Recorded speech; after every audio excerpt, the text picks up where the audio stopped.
मेरा नाम सृष्टि डबास है। मैंने ऑल इंडिया रैंक 6 प्राप्त की है। सिंक इन करने में तो बहुत टाइम लगा, बहुत, आई थिंक पूरा ही दिन लग गया कि रियलिटी है ये और दिस हैज हैपेंड। इतना प्रिपेयर करते हैं, इतना पढ़ते हैं, but then the D day पे it's asked entirely different. I never put it into number of hours. कभी एक्चुअली एक बार बैठती हूँ पढ़ने तो देखा भी नहीं कभी कितना टाइम हुआ है। More of a stress test I would say, and I think वो क्वालिटीज़ जो वो ऑब्जर्व करते हैं वो हमें आंसर्स देते टाइम पता नहीं चलता है, but they are testing how you perform under pressure. Mental health is something जिसके बारे में बात करना बहुत ज़्यादा ज़रूरी हो गया है।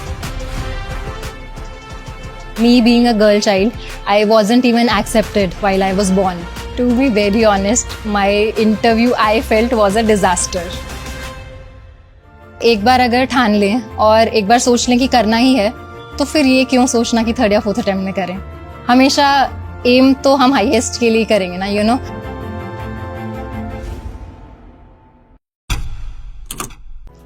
डिफ़िकल्टी तो मेजरली वही थी कि me being a girl child, I wasn't even accepted while I was born.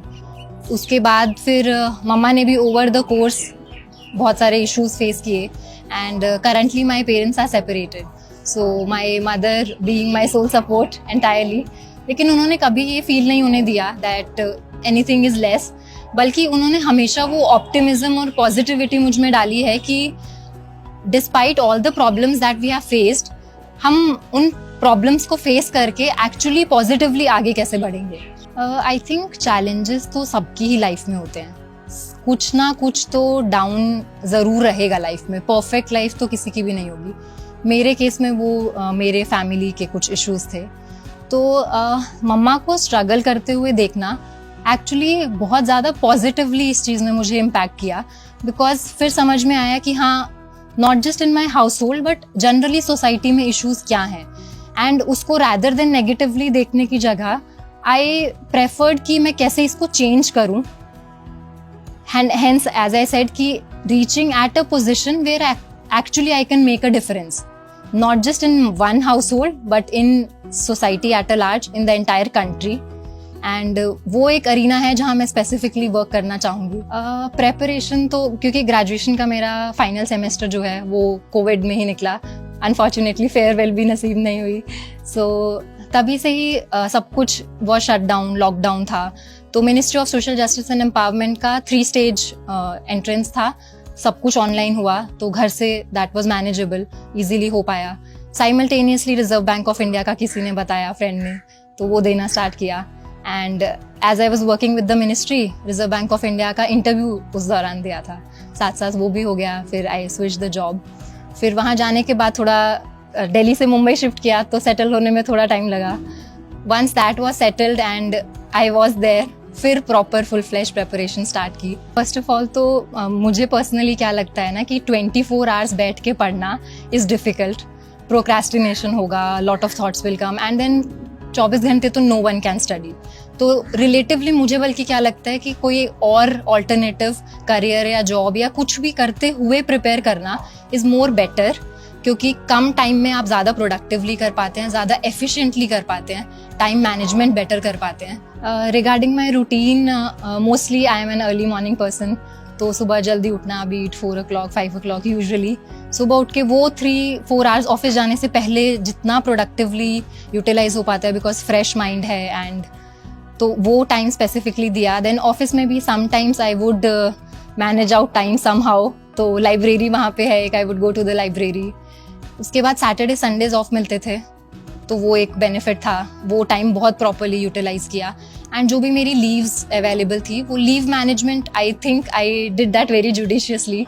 तो प्रीलिम्स के टाइम भी, मेंस के टाइम भी, एंड इंटरव्यू के टाइम भी, कब कितनी लीव्स लेनी है प्रॉपरली, वो आई थिंक सब कुछ एक साथ managed well. I never put it into number of hours. कभी एक्चुअली एक बार बैठती हूँ पढ़ने तो देखा भी नहीं कभी कितना टाइम हुआ है, एंड क्वांटिटी ऑफ आवर्स वैसे भी मैटर नहीं करेगा, it will be the quality of the efforts you are putting in. Everyone says that also, but that is a reality, क्योंकि कम टाइम में भी हम ज़्यादा प्रोडक्टिवली पढ़ सकते हैं, रादर देन ज़्यादा टाइम में वही चीज़ को धीरे धीरे पढ़ना। ये I think person to person vary करेगा. जैसे आपको सब्जेक्ट भी एक बारी में एक करना है या 2 सब्जेक्ट साइमल्टेनियसली रखने हैं, सबकी पर्सनल चॉइस है, सबकी पर्सनल कंफर्ट है. तो मैं एक सब्जेक्ट स्टार्ट करती थी तो मैं कुछ टाइम वो एक ही सब्जेक्ट को देती थी for continuity and for consistency. बाकी रिविजन विद टाइम हमें समझ में आता है कि इम्पॉर्टेंट चीज़ें क्या हैं. तो as in when we move to the next revision, time हमेशा कम होता ही जाएगा क्योंकि पूरा दोबारा से रिवाइज नहीं करना पड़ता है. तो फर्स्ट टाइम पढ़ा तो जैसे मैं पेंसिल से मार्क करूँगी, सेकेंड टाइम पढ़ा तो वही चीज़ को पेन से मार्क करूँगी, थर्ड रीडिंग दी तो उसको हाइलाइटर से मार्क करूँगी. तो वो अपने आप टोन डाउन होता जाता है मटेरियल एंड देन ब्रेन में फीड भी ज़्यादा होता जाता है तो उसको रिकॉल भी जल्दी कर पाते हैं. Particularly it's Kathak dance. So वही हमेशा रहा है क्योंकि not just as a physical form of exercise but as a mental form of exercise. कि कुछ लोगों के लिए वो मेडिटेशन और योगा होता है बट मेरे लिए वो डांस था. तो जब आप प्रिपरेशन करते क्या उसके टाइम के बीच में भी आप कथक के लिए टाइम निकाल पाते थे? कभी कभी हाँ, इतना टाइम तो मिल जाता है क्योंकि स्पेसिफिकली सेपरेटली तो कुछ टाइम निकालना नहीं पड़ता है. बल्कि रादर जब बहुत स्ट्रेन्ड आउट हो और पढ़ाई नहीं हो पा रही है, then I think dance is a beautiful thing to make yourself rejuvenated. तो जैसे RBI मैंने ज्वाइन किया दिसंबर 2021 में.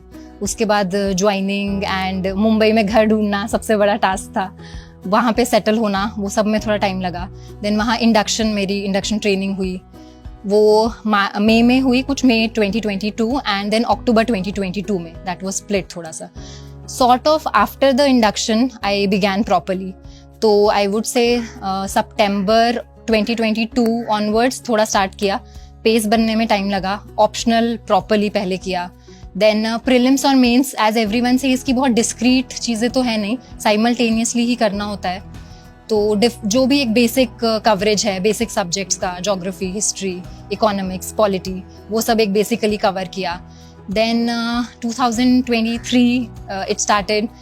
कुछ आंसर राइटिंग भी every day I would do. जनवरी फेब तक भी वो रखा. उसके बाद थोड़ा फुल फ्लेजेडली प्रीलिम्स पे आ गया. March and April full fledged prelims. मई में प्रीलिम्स था. Then this time prelims was काफ़ी थोड़ा डिफरेंट. सो थोड़ा डाउट था होगा नहीं होगा, बट डिफरेंट कोचिंग इंस्टीट्यूशन से आंसर की लगा के देखा था तो था कि हाँ हो जाएगा. आफ्टर दैट प्रीलिम्स का रिजल्ट आने के बाद तो 3 मंथ्स वैसे ही बहुत कम टाइम मिलता है. Full fledgedly that went into mains. Proper answer writing. Then making my own notes, वो एक इम्पॉर्टेंट चीज़ थी बिकॉज हमारी मेमोरी इतना नहीं रिटेन कर पाती है कि हमने बस कुछ पढ़ा कहीं से और उसको हम रिप्रोड्यूस कर पाएँ. तो उसको क्रिस्प में लिखना. After the mains was done, उसके बाद थोड़ा सा टाइम आई वुड से कि जब तक मेंस का रिजल्ट नहीं आता है इतना प्रोडक्टिवली पढ़ाई नहीं हो पाती है बिकॉज बहुत अनप्रिडिक्टेबल है. मेंस होगा नहीं होगा, खुद को समझ नहीं आता है हमने कैसा दिया. एंड फर्स्ट अटेम्प्टर के लिए I think even more difficult क्योंकि रिलेटिवली कंपेयर करने के लिए कुछ नहीं है. तो 2 मंथ्स बाद इंटरव्यू का रिजल्ट आया. उसके बाद तो फिर एकदम ही full fledged interview, reading a lot of newspapers. First list में इंटरव्यू में नहीं आया name. Then I was expecting second list में आएगा, उसमें भी नहीं आया. फिर लगा ये तो काफ़ी लेट हो रहा है. थर्ड लिस्ट में नेम आया. तो 26 March 2024 was my interview. And as I said, बस उसके बाद तो वो 2 वीक्स बड़ी मुश्किल से निकाले हैं जब तक रिजल्ट आए. To be very honest, my interview I felt was a disaster. मतलब जो एक्सपेक्टेशंस थी, जैसा सबसे सुना था कि बहुत कॉर्डियल जाता है, it is more of a conversation not of a question answer session, वैसा बिल्कुल नहीं था. काफ़ी डिफरेंट गया फ्रॉम एक्सपेक्टेशंस. तो उसके बाद I actually was very of कि मतलब पता नहीं क्या होगा. Regarding the questions, it was more of a stress test, I would say, and I think वो qualities जो वो observe करते हैं वो हमें answers देते टाइम पता नहीं चलता है, but they are testing how you perform under pressure, how you are able to respond to very unexpected questions. So questions के regarding जैसे one person was an army man, so he asked me core army stuff and I have no background in that. Mains के time पढ़ा होता है defence तो, लेकिन since उसको बहुत ज़्यादा रिवाइज करते नहीं है क्योंकि डैफ प्रिपरेशन के टाइम वो आया नहीं, तो those questions were a bit off track but CDS से रिलेटेड थे. What is theatrisation of warfare, what are the criterias for importing of our defence equipments, then indigenisation of our weapon production. These were some of the questions. From my DAF, I think it was covered quite less, but my hobby Kathak was, I think, touched upon well. Kathak से काफ़ी चीज़ें मुझसे पूछी गई regarding Kathak maestros. Then if I am made the cultural secretary of India, how will I promote our Indian cultural heritage? That I think was a question जिसमें मेरा opinion test हो रहा था, तो उसका 3 points में आंसर दिया. Then social media, how do I see it? How do I bring about a change in the negative factors that are creeping into the social media front? The very beginning of the interview, वो ही मुझे लगा काफ़ी of track सा जा रहा था, because हम इतना प्रिपेयर करते हैं, इतना पढ़ते हैं, बट देन द D-Day पे it's asked entirely different. The questions जो बिल्कुल एक्सपेक्ट नहीं करेंगे एंड एकदम फर्स्ट टाइमर होंगे, on the moment at the spot reply करना होगा. तो उस मोमेंट पे थोड़ा सा एग्जैक्टली क्वेश्चन की डिमांड क्या है वो इतना समझ शायद नहीं आया, but I tried to handle it as best as I could. Then where do I see more politics, Delhi और Mumbai? Then how do you see the trajectory of the Indian state? So this becomes an open-ended question. I could have said a lot of things there. Are you seeing the Indian state growing stronger or weaker? So there were a lot of opinion-based questions, and बहुत सारी चीज़ों पे test हो रहा था कि एकदम unpredictable scenario में मैं कैसे रिस्पॉन्ड करती हूँ. 12th of April को ही काफ़ी था कि आ जाएगा. आज फ्राइडे था, देन नहीं आया उस दिन. 15th of April तो काफ़ी ज़्यादा ही लग रहा था कि आ जाएगा, but still everyone was like नहीं, माहौल सा नहीं बन रहा है तो नहीं आएगा. 16th को काफ़ी श्योरिटी थी सबको कि आज तो आ ही जाएगा. मॉर्निंग से वेट कर रहे थे कॉन्स्टेंटली, टेलीग्राम ओपन करके, अभी PDF आएगी. जब तक रिजल्ट नहीं आता है, एक मिनट काटना बहुत डिफिकल्ट है. And then at a fraction of a second it just comes and PDF is there, you open it. A friend was there with me, उसने देख के बताया and he started shouting 6. एकदम से I just went blank. पहले तो मुझे लगा नहीं, फेक PDF ना हो, हम एक बार कंफर्म कर लेते हैं. UPSC वेबसाइट से खुद से डाउनलोड करके देखा. उसके बाद भी सिंक इन करने में तो बहुत टाइम लगा, बहुत. आई थिंक पूरा ही दिन लग गया कि रियलिटी है ये और दिस हैज हैपेंड. तो सबसे पहले फर्स्ट अटेम्प्ट में 6th रैंक.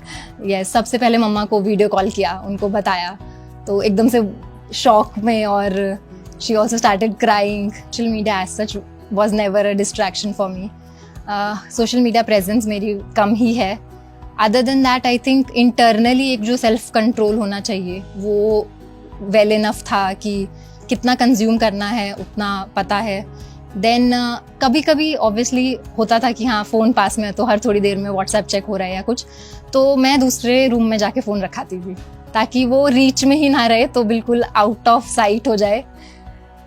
फ़ोन दूसरे रूम में है तो इजीली फिर पढ़ाई हो पाती है. आई थिंक अपने खुद के वेज हम निकाल सकते हैं how to reduce that distraction. Very recently तो 12th fail came, I watch that in a theatre only. सबके लिए आई थिंक वो काफ़ी इंस्पायरिंग रहा है. एस्पिरेंट सीरीज वो सबके लिए बहुत इंस्पायरिंग रही है. तो लोग देख के कनेक्ट कर पाते हैं, अपनी जर्नी से कुछ ना कुछ रिलेट कर पाते हैं.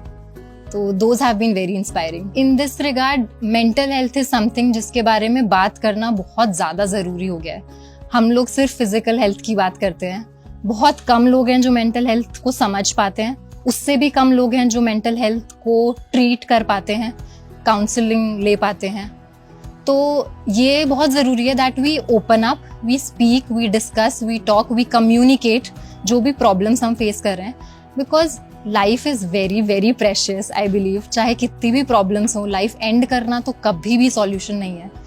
It's like you are running away from the problem will not stop chasing you. Then you have to face it, and कोई ना कोई तरीका, कोई ना कोई सॉल्यूशन हमेशा हर केस में, हर सिचुएशन में डेफिनेटली होता है. बस वही है that we have to find that positive ray of light and we'll cross the tunnel of darkness. You know, हम प्रॉब्लम्स को देखते हैं कि कोई प्रॉब्लम आई और हमने बहुत नर्वसनेस और एंग्जाइटी में वो प्रॉब्लम को देखा. बट माई मदर सेज कि look at it positively in a way that you see it as butterflies in your stomach. Butterflies being the most beautiful creatures, and all of us can definitely metamorphose into beautiful butterflies. We'll have beautiful wings, we'll hop onto so many beautiful flowers. तो I think ऐसा कुछ metaphorically भी हम कभी कभी सोच के खुद को पॉजिटिविटी दे सकते हैं ताकि सभी प्रॉब्लम से थोड़ा मैनेज कर सकें। एक तो ये परसेप्शन तो चेंज करने की काफ़ी ज़रूरत है, बिकॉज आई फील एक बार अगर ठान लें और एक बार सोच लें कि करना ही है, तो फिर ये क्यों सोचना कि थर्ड या फोर्थ अटेम्प्ट में करें। हमेशा एम तो हम हाईएस्ट के लिए करेंगे ना, you know, we'll aim for perfection, so at least we'll reach excellence. And तो dream big, dream for AIR one, I would say सबको। तो बाकी फिर जो मिलेगा उसको हम्बली हम एक्सेप्ट करेंगे।